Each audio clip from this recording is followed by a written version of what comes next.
এই কথাটাই মনে রাখবো, আল্লাযীনা ইযা ফাআলু ফাহিশাতান আও যালামু আনফুসাহুম যাকারুল্লাহ। সামনে আয়াত রয়েছেন, যারা নিজেদের আত্মার উপরে জুলুম করেছো, গুনাহ করে ফেলছো, তোমরা নৈরাশ হয়ে দূরে সরে চলে যেও না, আসো আল্লাহ পাকের দরবারে ফিরে আসো, আল্লাহ পাককে স্মরণ করো বারবার করে, বেশি বেশি করে আল্লাহ পাকের জিকির আজকার করো এবং আল্লাহ পাকের কথা মতো চলার চেষ্টা করো। আল্লাহর আযাবের কথাও সামনে আনো, আল্লাহ পাকের শান্তির কথাও সামনে নিয়ে আইসা গুনাহ থেকে নিরিবিলি বসে ইস্তেগফার করো, আল্লাহ আমি গুনাহ করে ফেলছি, আমি আর করব না, আমি নামাজ ছেড়ে দিয়েছিলাম, আমি আর নামাজ ছাড়বো না, আমি বেগানা নারীর দিকে বারবার করে নজর করেছিলাম, আল্লাহ আমি তওবা করলাম, আমি সেদিকে আর তাকাবো না। এইভাবে প্রত্যেকটা গুনার জন্য নিরিবিলি বসে যদি ওয়াদা করি আল্লাহর কাছে গুনাহ মাপ চাই, আল্লাহ পাক গুনাহ মাফ করে দিবেন। আর গুনাহ মাফ করে দিলে ইনশাআল্লাহ কিয়ামতের ময়দানে মৃত্যু ভালো হবে, কবর ভালো হবে, হাসর ভালো হবে, আখিরাতে জান্নাতুল ফিরদাউসের মালিক হওয়া যাবে। এই জন্য দোস্ত, তওবা করা আমার জন্য ফরজ। সমস্ত যুবক যুবতী যারা আছি সকলে নিজের জীবনের গুনাহগুলোকে সামনে রেখে আল্লাহ পাকের কাছে খাঁটি তওবা করে যাওয়ার জন্য চেষ্টা করব। তো ইনশাআল্লাহ সবাই চেষ্টা করব না? চেষ্টা করব। আল্লাহ সুবহানাহু ওয়া তাআলা মেহেরবানি করে আমাদের গুনাহগুলি মাফ করাইয়া কবরে যাওয়ার তৌফিক দান করেন। আকাশের মধ্যে আমাদের দেশে আছি, আমরা দেখি বাজ পাখি, শকুন, এরা আকাশে উড়ে। আপনারা দেখছেন কিনা? বাজ পাখি চিনেন? যেগুলি আকাশে উড়ে জীবন্ত পাখি শিকার করে খায়। আর শকুনও আকাশে উড়ে, তারা উপর থেকে নিচের দিকে তাকায়, দেখে কোথাও মরা গরু, হাঁস, মুরগা ইত্যাদি এগুলি পড়ে আছে কিনা মৃত্যু।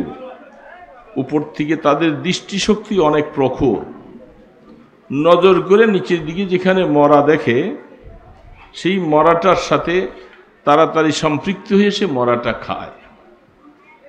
আর বাজ পাখিটা সে মৃত্যু পাখি খায় না, সে আকাশে ঘুরতে থাকে। আকাশে অনেক জীবিত পাখিরা উড়ে, দ্রুত গতিতে সে জীবিত পাখি শিকার করে খায়। তো দুইটাই আকাশে উড়ে, একজনে মরা খায়, আরেকজনে জীবিতটাকে ধরে খায়। দুইটার মধ্যে কিছু পার্থক্য আছে না নাই?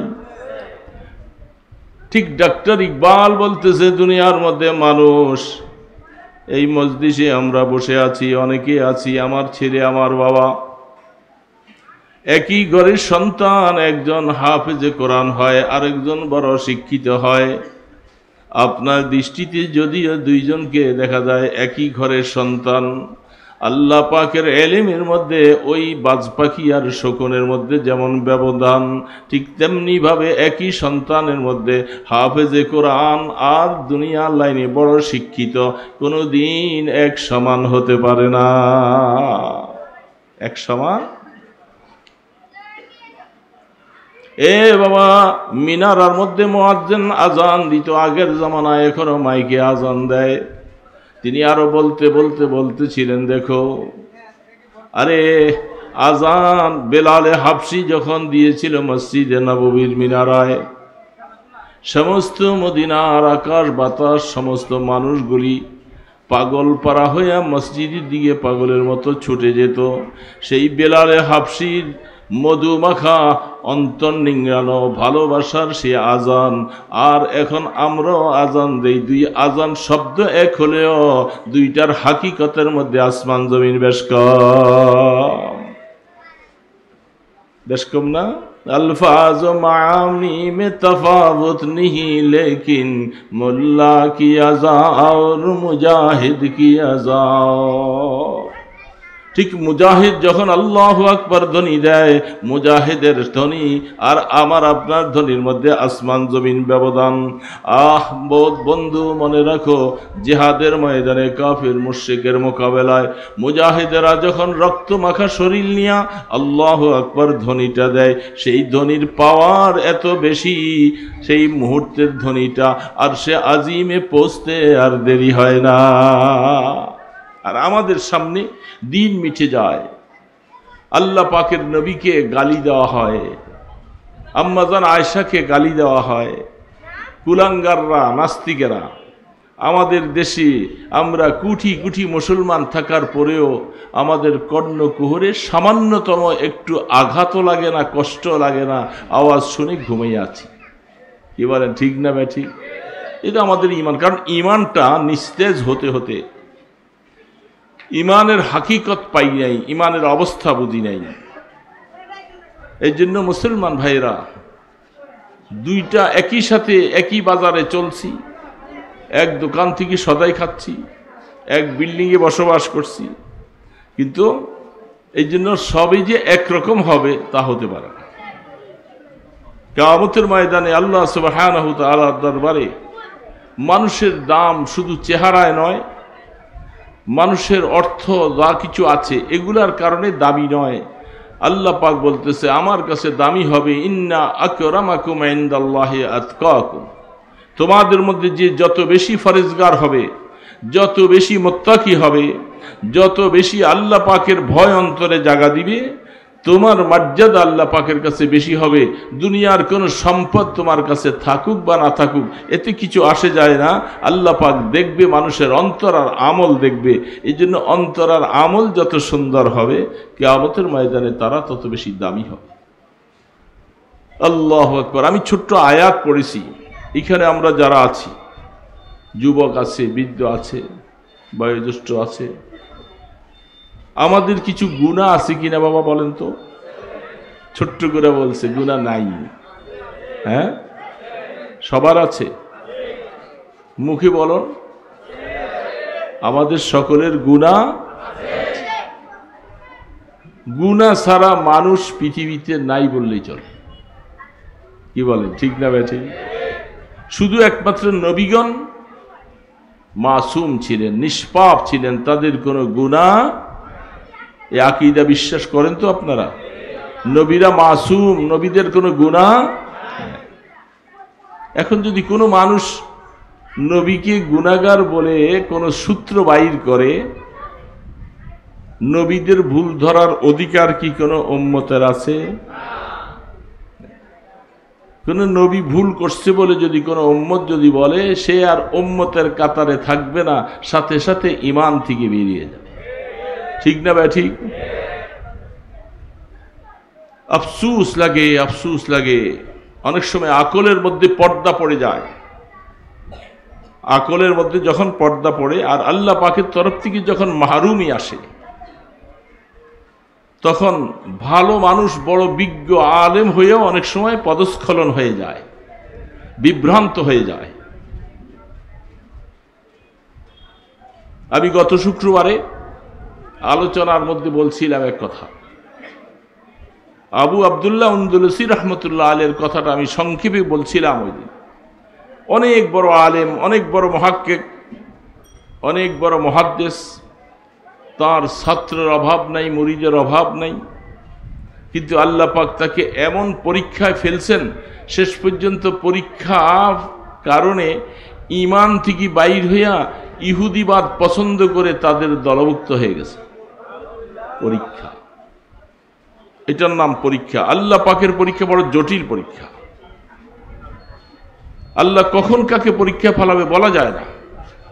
আমি আপনি ভালো মানুষ, মুসলমান, ইমানদার, নামাজ পড়ছি, কখনো এমন কিছু কথা হয়তো মুখ দিয়া বলে ফেলবো যে কথার কারণে আমার ঈমানটা চলে যাবে।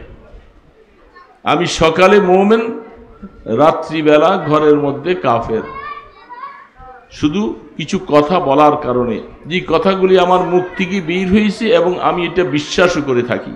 এরকম কথা বললে সকালে মুমিন, বিকালে কি হবে? কাফের। এই জন্য আমরা বড় পেরেশানির মধ্যে আছি। আমাদের দেশে এখন গত 5 তারিখে আমরা একটা মহাসমাবেশ করছিলাম, শুনছেন না আপনারা? 2-1 জন গেছিলেন নাকি এখান থেকে? গেছে। কেন আমাদের এই সমস্যাটা হলো আমাদের দেশে? এত ভালো একটা কাজ, একজন মানুষকে আমরা ভুল পথে যেতে দেখে যদি তাকে যদি না ফিরাই, তাহলে তো আমরা সেই ভাইয়ের হক আদায় করিনি। এই জন্য তিনি ভালো ছিলেন, কিন্তু তিনি এমন এমন কিছু কথা বলছেন। তিনি যদি বলেন যে নবী ভুল করছে, নবীর কারণে অনেক মানুষ গোমরা হয়ে গেছে, এই ভুলটা বলার কারণে নবীর কিছুই হবে না, উনি ঈমান হারা হয়ে যান। মুশকিল অবস্থা। অনেক সময় বুঝতে যাই, অনেক সময় বাহিরে, ভুলের বাহিরে চলে যায়, বুঝের বাহিরে চলে যায়। এই জন্য দোস্ত, ফিতনা চলছে আমাদের, কেন আমাদের ওই ভাইদেরকে বুঝাইতে পারি না? সমস্ত দেশের, সারা বিশ্বের সমস্ত আলেম ওলামা, বড় বড় মুহাক্কিক যত আছেন, সকলে এক প্ল্যাটফর্মে, আর আপনি ভিন্ন কয়েকজন নিয়ে আরেকটা প্ল্যাটফর্মে, তাহলে বোঝা যাবে নিশ্চয়ই আপনি এই বড় ওয়ালাদেরকে মানলেন না, আপনি ভিন্নই নিজে আলাদা একটা প্ল্যাটফর্ম তৈরি করলেন। যত ভালোই আপনি করেন না কেন, এই ভালোটা আল্লাহর কাছে পছন্দনীয় নয়। এই জন্য মুসলমান ভাইরা বুঝতে হবে, একই রকম হবে, একই সুরত হবে, কিন্তু দুইটার মধ্যে আসমান জমিন ব্যবধান। তিনিও আলেম, আমরাও আলেম, আমাদের দেশে লক্ষ লক্ষ আলেম, কত বড় বড় আলেম, সবাই তো আলেম শব্দ। এই জন্য অনেক সময় কিছু কিছু ভাইরা বলে, কোথায় যাব, আমাদের দেশে আলেম হুজুররাও তো বিভিন্ন দলে বিভক্ত। আরে কোথায় যাবেন? আল্লাহ আপনাকে চক্ষু দিয়েছে, আকল দিয়েছে, জ্ঞান দিয়েছে, আপনি জ্ঞান খাটাবেন। আমি কোন পথে যাচ্ছি, আমি যদি বুঝি শুনে ভুল পথে যদি চলে যাই, তাহলে আমার জীবনটা বরবাদ হয়ে যাবে। আল্লাহু আকবার, জীবনটা বরবাদ হয়ে যাবে। কত মানুষ জীবনে সারা জীবন ভালো কাজ করে মওতের সময় ঈমান হারা হয়ে যায়, হয় কি হয় না? এই জন্য ভয় লাগে সব। শুধু জবানে কলেমা পড়লেই শুধু মোমেন হওয়া যাবে না, কালেমার হাকিকত বুঝা লাগবে, কালেমার যে হাকিকত আছে এর উপরে ঈমান থাকা লাগবে, তাহলে ঈমানদার থাকবে। সারা দেশে, সারা পৃথিবীতে অনেক রকম মানুষ আছে বিভ্রান্তওয়ালা, যাদের কারণে হাজারো মানুষ, আমাদের দেশে কত দল, কত দরবার, তাদের অবস্থা। একদল আছে আহলে কোরআন, তারা নতুন কিছু ইজম মতবাদ বাহির করেছে। তাদের কথা হলো নামাজের জন্য এই কোরআন শরীফের অনুবাদ যেটা আছে, এটা পড়ে নামাজ পড়লেই নামাজ হয়ে যাবে। যেমন সূরা ফাতিহা পড়া লাগবে না, সূরা ফাতিহার অর্থটা পড়বেন। অনন্ত সীম প্রেমময় তুমি বিচার দিনের স্বামী, যত গুণগান হে চির মহান তোমারই অন্তর্যামী। দুলুকে বুলুকে সবাকে ছাড়িয়া তোমারই চরণে পড়ি লুটাইয়া, তোমারই সকাশে যাসি হে সকতি তোমারই করুণা কামি। এইভাবে এটা পড়লে নামাজ হবে না? ছোট্ট করে বলছে না, সবাই বলতেছে হবে। কি বলে, নামাজ হয়ে যাবে তো? ওই দল, এরা নাম দিছে আহলে কোরআন, কোরআনকে বিকৃত করে, কোরআনকে বাদ দিয়ে দিছে, আর এরা বলছে আমরা কোরআনওয়ালা। বাহ, আহলে কোরআন মানে কোরআনওয়ালা। যেমনটা আমাদের দেশে হাদিসের অনেক উল্টাপাল্টা করে থাকে, তারা নাম দিছে আহলে হাদিস। কোথায় যাও? কথা বলতে গেলে অনেক কথা, যেদিক কোন দিকে বলবো, এইদিকে সমস্যা, ওইদিকে সমস্যা, ওইদিকে সমস্যা। এখন সারা পৃথিবীর মধ্যে মুসলমানদের ঈমান নিয়ে ছিনিমিনি চলছে, হাজারো সমস্যা সামনে। এই সমস্যাগুলোকে প্রতিরোধ করে ঈমান নিয়ে আমাকে সরাসরি জান্নাতে যাওয়া লাগবে, লাগবে কি লাগবে না? এই জন্য কঠিন একটা সময় আসছে। এই সমস্ত এই যে যুবক বাবাজিরা, তাদের কাছে ইলম নাই, কোরআন নাই, হাদিস নাই, এরা কি করে চলবে? এদের চলার জন্য হক্কানি ওলামায়ে কেরামদের কথা শুনে শুনে তাদেরকে আমল করতে হবে, যেটা কি আল্লাহ পাক বলছে, ফাসআলু আহলায যিকরি ইন কুনতুম লা তা'লামুন। যখন তুমি কিছু জানবে না, এই যে দেখেন কথা প্রসঙ্গে আসলো, এই ছেলেগুলি যে জানাজার নামাজ পড়েছে, হজের মধ্যে আমরা, আমাদের পাশে সাথে অনেকেই থাকতো, আমাদের বাঙালি ভাইরা, প্রতি ওয়াক্তে অনেক জানাজা হয়, 6 জন 7 জন 8 জন করে করে, এরকম এমন কোনো ওয়াক্ত যায় না যে এই ওয়াক্ত জানাজা নাই। তো আমি আমার ভাইদেরকে বলি, হাজী সাহেব হজ করলেন, হজ করতে আসছেন, জানাজার নামাজ তো আমাদের দেশেও হয়, এইখানে হয়, আল্লাহ বলে ডাক দিতে পারে। কেন? কি আশ্চর্য অবস্থা! একজন রিক্সা চালায়, তার কি মনে চায় না যে আমি বিমান চালাই? সবাই যদি চিন্তা করতো আমি বিমান চালাবো, তাহলে রিক্সাকে চালাবে। সবাই যদি রিক্সাওয়ালা হয়ে যেত, তাহলে এই শহরের মধ্যে ময়লা পরিষ্কার কে করত? আজীব কথা। মেথর আছে না, সুইপার, তারা কিন্তু ওই কাজ করে, ওটার মধ্যে তাদের একটা তৃপ্তি আছে, আনন্দ আছে, আছে না নাই? ওটার মধ্যে তার একটা আনন্দ আছে, তৃপ্তি আছে তার এটার উপরে। প্রত্যেকটা কাজের উপরে আল্লাহ রাব্বুল আলামিন মানুষকে একটা তৃপ্তি দিয়েছেন, সেই তৃপ্তি অনুযায়ী সেই মানুষগুলি সেই কাজ করে, এই কাজের মধ্যে তার একটা আনন্দ আছে। এটা আল্লাহ পাক জমিনকে এইভাবে সাজাবে। এই জন্য আল্লাহ তাবারক ওয়া তাআলা এইভাবে করে মানুষের ব্রেনকে তৈরি করেছে। এবং প্রত্যেকটার পিছনে এই যে দেখেন শীতের দিন আসতেছে, শীতের দিনে অনেক কঠিন ঠান্ডা, জালবানেওয়ালা তারা যখন জাল বায়, শীত লাগে কি লাগে না? কান টান বাইন্দা রাত ডুবাইয়াও মাছ ধরে। কেন এই কষ্টটা সে স্বীকার করে? গরমের দিনে পাট খেতে বিভিন্ন জায়গায় যখন যারা কষ্ট করে, তাদের অনেক কষ্টগুলি কেন করে তাফসীর খুলে দেখবেন। সে এটার ভিতরে একটা আনন্দ পায় যে আমি মাছ বিক্রি করে এখান থেকে টাকা উপার্জন করে আমি আমার ঘর বানাবো, স্ত্রীর স্বর্ণ অলঙ্কার বানাবো, হ্যাঁ, আমার খাওয়া দাওয়ার পরিবেশ হবে, সব কিছু তৈরি হবে। সে গোপনীয়ভাবে, অদৃশ্যভাবে মাছের ভিতরে ওই পানির মধ্যে ডুব দিতেছে যে তার মনে এগুলি সব কিছু আছে, আছে না নাই? ঠিক কষ্ট করেওয়ালা যতভাবে সে কষ্ট করে, তার চোখের সামনে এগুলি আছে দেখে কষ্ট করা তার জন্য সহজ। ঠিক আল্লাহ পাকের বান্দা, যার অন্তরের মধ্যে জান্নাতের কথা আছে, যে আমি দুনিয়ার থেকে যাওয়ার পরে আল্লাহর জান্নাতে যেতে চাই, সে দুনিয়ার মধ্যে শীত আসতেছে, এই যে শীতের মধ্যে ওযু করবে, রাত্রে শেষ ভাগে উঠবে, তাহাজ্জুদ পড়বে, জিকির আজকার করবে, আল্লাহকে ডাকবে, এইভাবে দৌড়েয়া আজানের ডাকে মসজিদে দৌড়ে যাবে। কারণ এই ব্যবসা বাণিজ্য সব কিছু যখন চলেই যাবে, এর ভিতরে সে দেখবে আমি কষ্ট করে ইবাদত করব আর আমি আল্লাহর জান্নাতের বাসিন্দা হব। এই জন্য দুনিয়ার কষ্টটা ওই ব্যক্তির জন্য যেমন সম্ভব হয়, আপনার জন্য ইবাদত করতে যায় যে কষ্ট হবে, এর ভিতরে আল্লাহর সন্তুষ্টি নিহিত রয়েছে। এগুলি করলে সে আল্লাহকে পছন্দ আসছে। এই জন্য দোস্ত, যুবক বাবাজিরা, যত কিছুই করো, যত কষ্টই করো, আল্লাহকে রাজি না করে কোনো উপায় নেই। আর এই গুনাহ যেটা করছি, আমার গুনাহ আমাকে দুনিয়ার মধ্যে মাপ চাইয়া আল্লাহকে রাজি করে গুনাহ মাফ করাইয়া কবরে যাইতে হবে, এর বিকল্প কোনো পথ নাই, কোনো পথ নাই। তাই আয়াত পড়েছিলাম, ব্যাখ্যা গেলাম না, হুজুর চলে আসছে। জানাজার নামাজটা আপনাকে যদি পড়াইতে দেই, আপনি কি পড়াইতে পারবেন? কই হায় হায় ইন্না লিল্লাহি, হুজুর আমি জানাজা পড়াই। কারণটা কি? কই এগুলোর মধ্যে কি পড়ে না পড়ে আমি তো জানি না। আরে বাবা, এটা তো বেশি কিছু না, জানাজার নামাজ তো সহজ নামাজ। আপনি শুনেন, তখন তাদেরকে আমরা বুঝিয়ে দিই।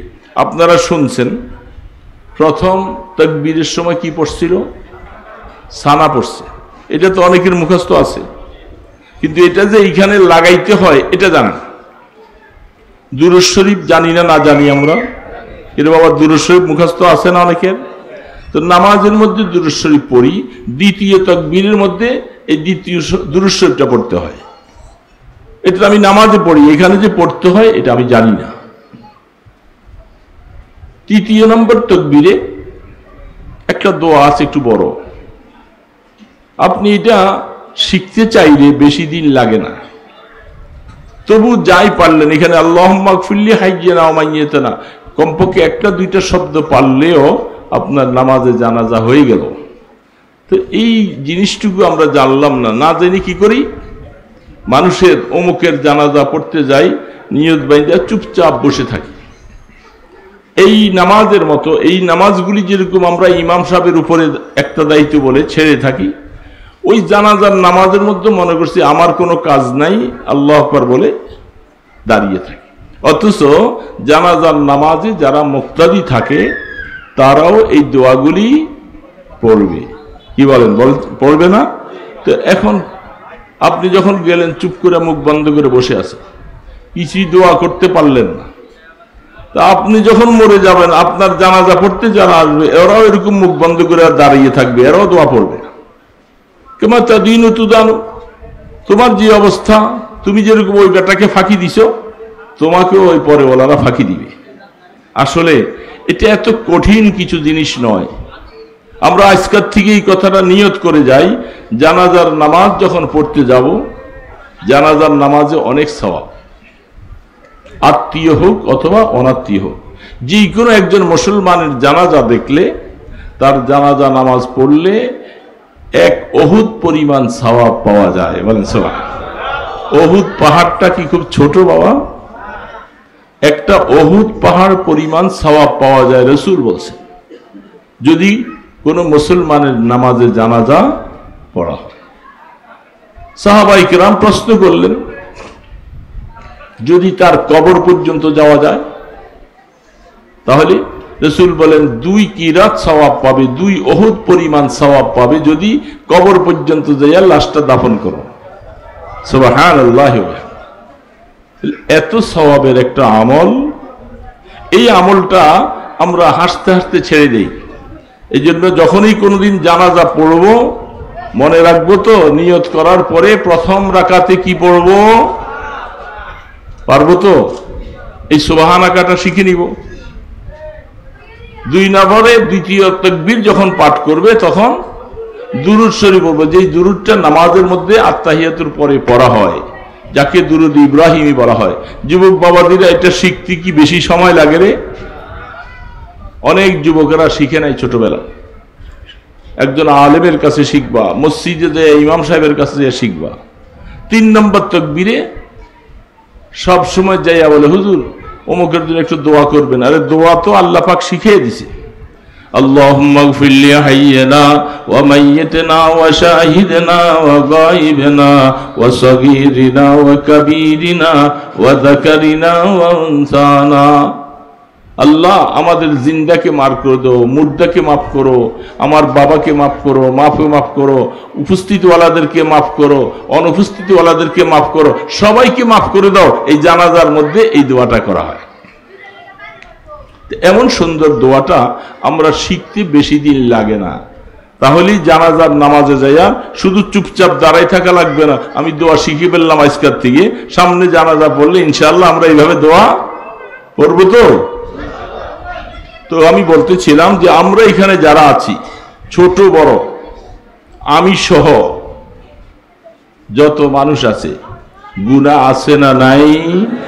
বড় আওয়াজে বলি, আছে না নাই? আছে। গুনাহগুলি মাফ করার কথা।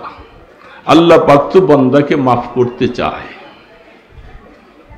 আল্লাহ পাক ইচ্ছা করে মানুষকে জাহান্নামে নিতে চান না। জাহান্নাম অত্যন্ত ভয়াবহ ব্যাপার। শুনছেন আপনারা, আমি যখন আসতেছিলাম তখন আমার আগে যিনি আলোচনা করেছিলেন কোরআন শরীফ খুলে খুলে, পৃষ্ঠা খুলে খুলে আপনাদেরকে আয়াত শোনাই দিয়েছিলেন। আখিরাতের একদিন, দুনিয়ার কত বছর বলছিল বাবা? অনেকে ছিলেন না ওই সময়। এটা কি কারো বানানো কথা না কোরআনের কথা? আল্লাহ পাকের কথা সত্য না মিথ্যা?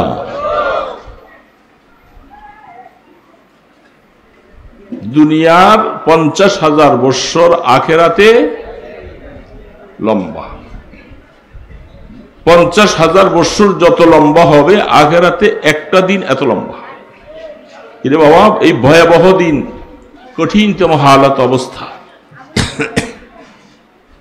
সেখানের মধ্যে আমাদের এই দেশের বাড়িওয়ালা, বিল্ডিংওয়ালা, জমিদারওয়ালা, শ্বেত পাথরওয়ালা, আর ফুটপাতে মারা গেছে, বাসতলায় ঘুমাইছে, সবাইকে কি যাওয়া লাগবে কি লাগবে না? এই বাবা যাওয়া লাগবে কি লাগবে না? কেউ বেঁচে থাকতে পারবে?